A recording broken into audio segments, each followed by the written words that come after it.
Hello everyone, it is Briximus Prime back for another Star Wars The Black Series action figures review, and today I'm going to be reviewing the Black Series guy who was a-hole to Mando, as well as the Mandalorian Dark Trooper who also was an a-hole to Mando, I guess. I sense a theme in the Force. Anyway, both of these guys are deluxe figures, so anyway, let's just get right on into the review by starting a look at the packaging. Taking a look at the packaging here, if none of you are familiar with the Carbonized series, that's what this little thing right here is. Basically, the Carbonized series are action figures that just have an extra layer of paint, which gives them a very metallic sheen over them. And honestly, some of those figures don't really look all that great, and there haven't really been any that I've really been interested in, mostly because some of the extra paint detail usually makes the figures look very off, and sometimes it just doesn't look natural. But thankfully on the Paz Visla figure, it looks fine, and that I was willing to buy the figure for it. So anyway, that is really it for the packaging here. And now taking a look at the accessories included with these figures, Paz Visla has this huge gun attached to his backpack here, which actually has some great paint apps, and it also looks a lot like a Ghostbusters Proton Pack. Happy October, by the way. And yeah, I love the paint apps, especially here on the barrel, especially how they make it really have that carbon scoring right there, if my camera would focus on it. But yeah, I really do like the way how that looks, and again, the gold here on the jetpack looks great as well, and I think this is a really cool accessory. It even has some posability. This cannon is removable. It's got a little hinge joint down here on this cord. It also has a little hinge joint here on this handle, and then there's this hose right here which connects onto Paz Visla, and then obviously when it's not in use, it just pegs right there. The Dark Trooper comes with a pair of blast effects here for when he's in flight mode. You can just stick these into his feet. And also, conveniently enough, these can also plug right into the jetpack here. And that looks pretty dang good as well. And then the Dark Trooper does also come with his rifle right here. It's got a little bit of silver paint right there, and I think that doesn't look too bad. Molding and sculpting on this looks very nice, pretty basic.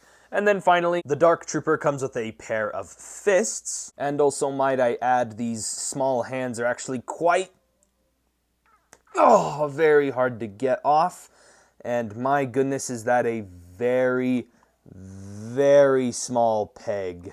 That's what she said. You can then replace those fists with this trigger finger hand. And you can replace the other one with this cup holding hand. And with both of those hands combined, allow him to hold his blaster very well. Speaking of blasters, attaching Paz Vislas onto him is pretty straightforward. You just have this big square peg that goes into this square hole, and that just securely tabs right into his back. And then this little hose has a little hole that it just sticks right into in the back of his arm. And yeah, there you go. And overall, the Paz Visla figure looks really good. Like I said, you can really see here in the light that metallic shininess that's all over his body. Normally on the original release of this figure, which was just called the Heavy Mandalorian. Was that a fat joke at his expense? It had a more flat finish, a more flat plasticky finish, and so this guy aims to be, I guess, a little bit more of a collector item in a way. And overall, I love the other paint apps, like all the bits of battle damage and everything that go all throughout him. These bits of metallic blue and gold look very nice. He's got the black visor. And again, the gauntlets here look really good. You got some wrinkles right there. And then over here, he's got a Mythosaur skull right there. Again, lots of battle damage and nice metallic painting. And then the belt here doesn't really have a metallic. It's just more of a really polished kind of look. Like it's just polished, like kind of leather in a way. And then down here on the shin guards, there on the boots. And then same thing goes back here. It just looks like nicely washed leather right here on the back. Not really a metallic look. I like how glossy it looks. It's not as distracting.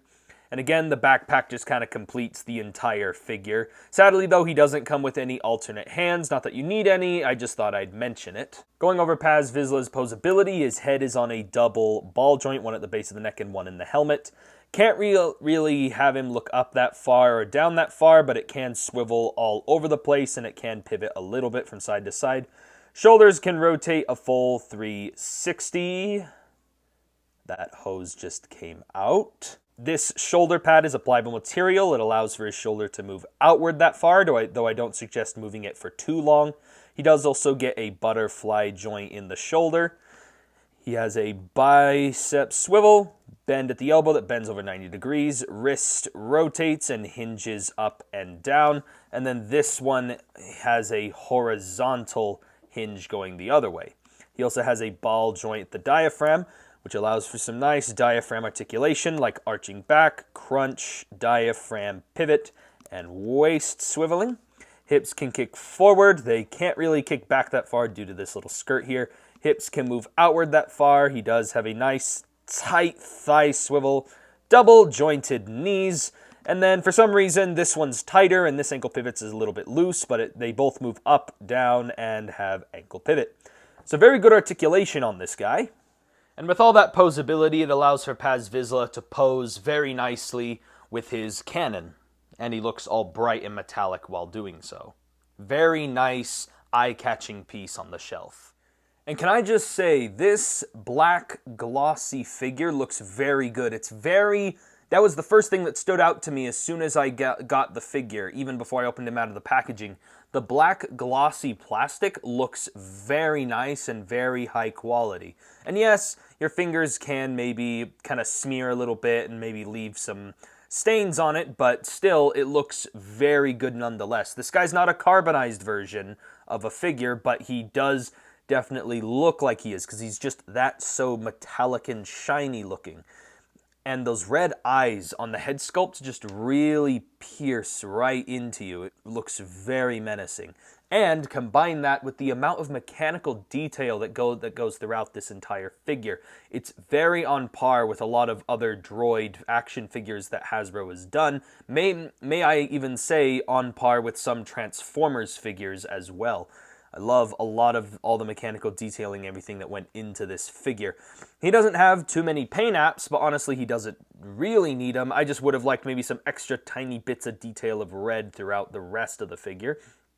But overall, he just looks great. Like, especially this abdomen area, like that just looks so nicely detailed, and the hands and everything is just nicely sculpted. And I just overall really love how this guy turned out. Very, very nice looking figure. Going over his posability, again, just like the Paz Visla, double ball joint in the neck, which allows for the head to look down. It can look up, though he has more range than Paz Visla.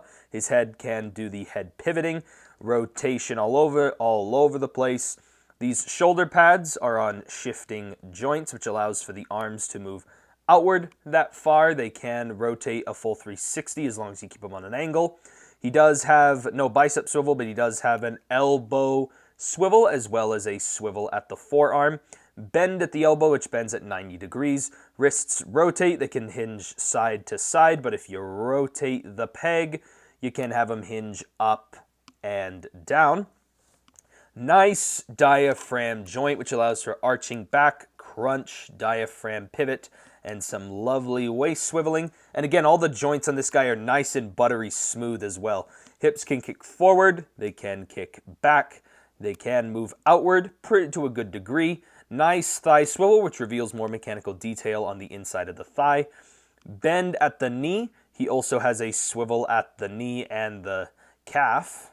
And then he also has the ankles that can move down, they can move up, and very deep ankle pivot. Wow.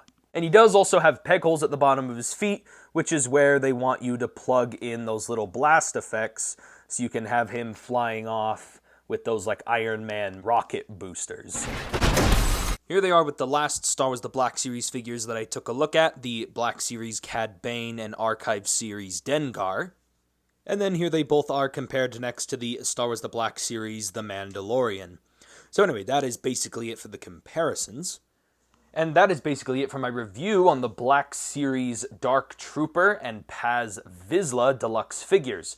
And yes, I really do like both of these guys. The Paz Visla is very nice. I actually don't see why I didn't really pick the other one up before, but I do have to admit, this new metallic one actually looks pretty good. It's definitely a nice collector's item, not just because of its looks, but also its price point.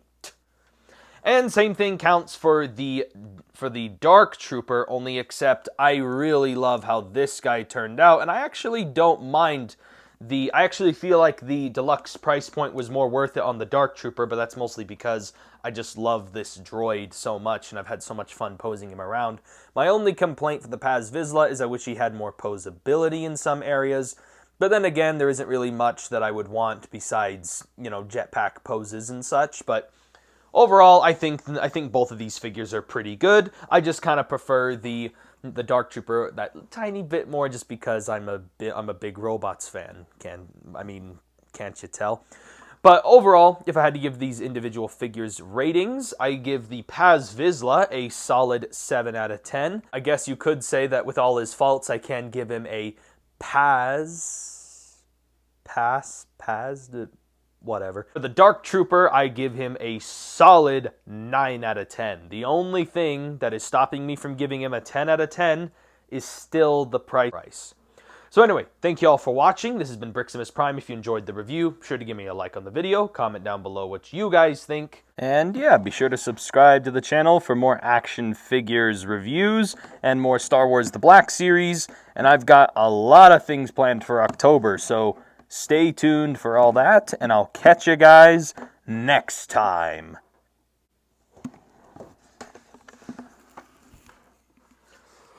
Whew, man, that helmet gets so sweaty.